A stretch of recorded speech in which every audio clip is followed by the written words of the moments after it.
focusing on this week in our classes is twisting, but focusing on twisting with a flat, straight, elongated spine so that you find a length through your inhale, and exhale, you find that twist. And one of the poses I find most challenging to do that in is a revolved triangle or a revolved pyramid.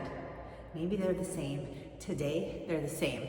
But finding that length in our spine before we twist, even if it's a seated twist, is really important, because if you think about your spine, it has two curves. It has this little gentle curve in the upper part and then a curve going the other way in the lower part.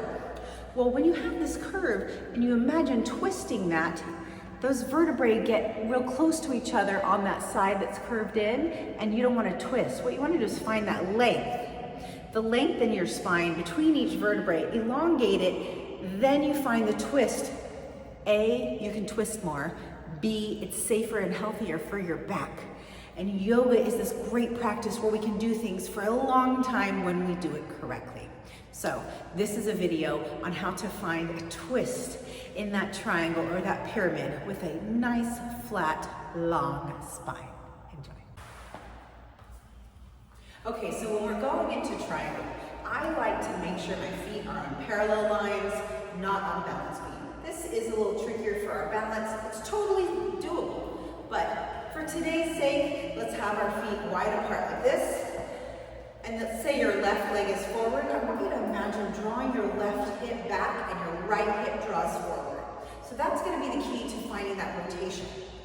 Now I'm going to put a block just off the corner of my front big toe so that my hand is going to reach for that. So if my left foot is forward, getting into that revolved triangle or revolved pyramid, my left hand is going to come down to the block at the highest setting.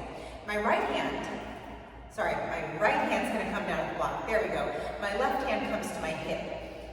This left hand on my hip is going to remind that hip to keep drawing back. I'm going to keep that hip there until that hand on my hip, goodness gracious, and start to find that twist.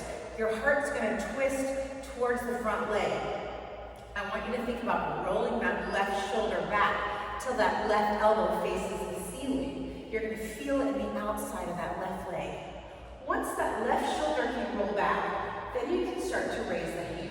What I want you to focus on is that the shoulder goes before the arm, so that your arm's not like flying back behind you, because you don't want to put pressure on the back of the shoulder. So rolling that top shoulder back, and then you can always look up at the hand or down at the floor if that helps you with your balance. A couple of cheat codes on this. One is, if you're here and keeping this back foot does not serve you well and you can't find that rotation without lifting the heel, I'm not going to call the yoga police. Lift the back heel off the ground if you want to. The other trick is you can just leave your hand on your hip. That's totally fine. And find that twist and revolve from there. If you'd like to graduate to bringing your hand to the ground, you can bring it to the inside of the foot or start to bring it to the outside of the foot as you find that twist. And find that twisted, revolved pyramid / triangle pose.